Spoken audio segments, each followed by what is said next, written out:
दिनैनि दिनावनो खालामनानै ला बे खामानिफोरखौ सरकारा फोसावनाय समाव आधार कार्ड आपडेट खालामनानै लायाब्ला खैफोदाव गोग्लैनो हागौ। सरकारा फोसावनानै होबाय आधार कार्डनि आपडेट खालामनायनि सम सिमाखौ।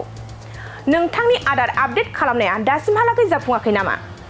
थाबैनो खालामनानै ला आधार कार्डखौ आपडेट। बन्द जासिगोन आधारनि गासै खामानिफोरा। आधार कार्ड आपडेट खालामैफोरा खैफोदाव गोग्लैनो हागौ। न'आव थानानैनो आधार कार्ड आपडेट खालामनानै लानो हागोन। UIDAI नि अफिसियेल वेबसाइटआव थांनानै UIDAI.gov.in आव क्लिक खालाम। आधार मुं सोनाय फोरमानफोरखौ डाउनल'ड खालामनानै ला।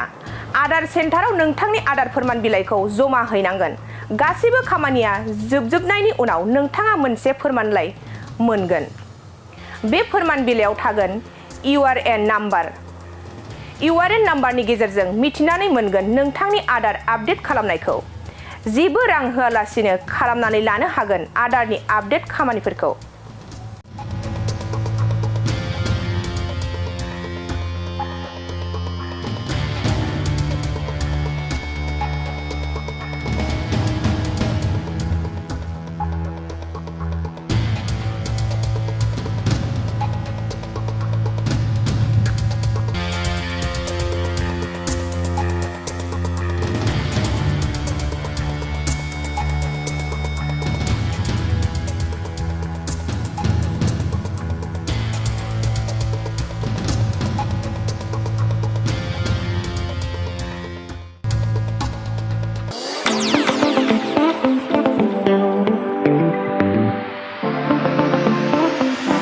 सानाय सुनाय बेरामनि जेंनायाव गोग्लैना थानायफोरनि थाखाय गोजोनथाव खौरां।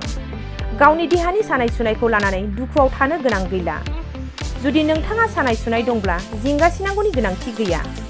नंगौ, चिरां जिल्लानि बेंटल गेट सापागुरियाव थानाय SI निउर'थेरापि सेन्टाराव नोंथाङा गोरलैयैनो देहानि सानाय सुनायखौ फाहामथाय लानो हागोन।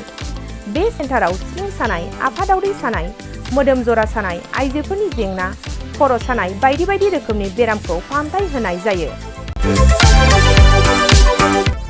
बे SI निउर'थेरापि सेन्टाराव बेरामिया थानानै फाहामथाय लानो हानायनिबो सुबिदा दङ। नोंथाङा SI निउर'थेरापि सेन्टाराव फाहामथाय लानो गोसो दंब्ला नैबे जानबुं नम्बर 7620160459 नङाब्ला 9476977956 आव थोंजों सुलाद लानो हागोन।